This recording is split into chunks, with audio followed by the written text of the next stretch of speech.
ఈ రోజున పని చేయాలంటే ఒక రోజున నేను మొన్నటి దిన 3 రోజులు ఒక సాక్ష్యం విన్నాను.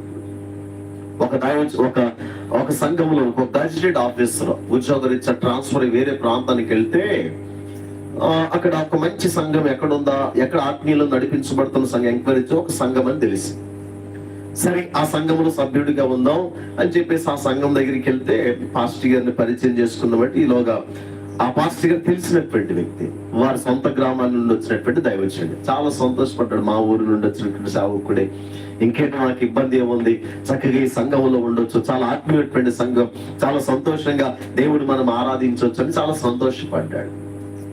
అయిన తర్వాత చెప్పాడు, అయ్యా నేను ఉద్యోగరీత్యా ఈ ప్రాంతానికి వచ్చాను, నేను గజిటెడ్ ఆఫీసర్ అన్నాడు. చాలా సంతోషం అండి. అయితే ఈ సంఘంలో నేను ఒక సభ్యుడిగా కొనసాగుతాను, నాకు ఒక చిన్న బాధ్యత ఏదైనా అప్పగించండి, బాధ్యత కలిగినటువంటి వ్యక్తిగా నేను ఉంటాను. ఓకే, చాలా సంతోషం అండి అని చెప్పి మాట్లాడడం ఎంత అయిన తర్వాత, సార్ మీరు ఆ పక్కన 4 వాష్రూమ్స్ బాత్రూమ్ ఉన్నాయి, వెళ్ళి కడగమన్నాడు అండి. ఎవరిని? ఈ గజిటెడ్ ఆఫీసర్. దేవునికి స్తోత్రం. నేను పాస్టర్ గారు నెగదిగా చూసాడండి. నేను గజిటెడ్ ఆఫీసర్ అయ్యండి, నేనేం కడగాల? బాత్రూమ్లు కడగాల?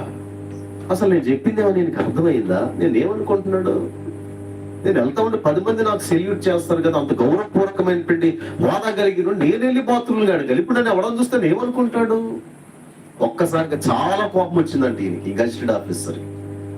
పాస్టర్ గారికి అసలు బుద్ధి ఉందా, ఇది ఉందా, అది ఉందా అని మొత్తానికి మనసులో తెగదిట్టేసుకుని, ఒకవేళ కడగకపోతే నాకు ఈ సంఘంలో సభ్యుడిగా ఉండే అవకాశము దొరకదేమో అని చెప్పేసి మొత్తానికి తన కోపాన్ని తను అణుచుకుని దిగమింగుకొని, ఎవడికి కనబడకుండా మూతి కచ్చిప్పు కట్టుకుని, బకెట్ పట్టుకుని, డొక్కు పట్టుకుని, బ్రష్ పట్టుకుని బాత్రూమ్ దగ్గరికి వెళ్ళాడంట. దేవునికి స్తోత్రం. అడుగుదామని చెప్పేసి అలా చూసేసరికి ఆ మూల తనకంటే పై ఆఫీసర్ చీపురు పెట్టుకుని తుడుతా ఉన్నాడంట. దేవునికి స్తోత్రం.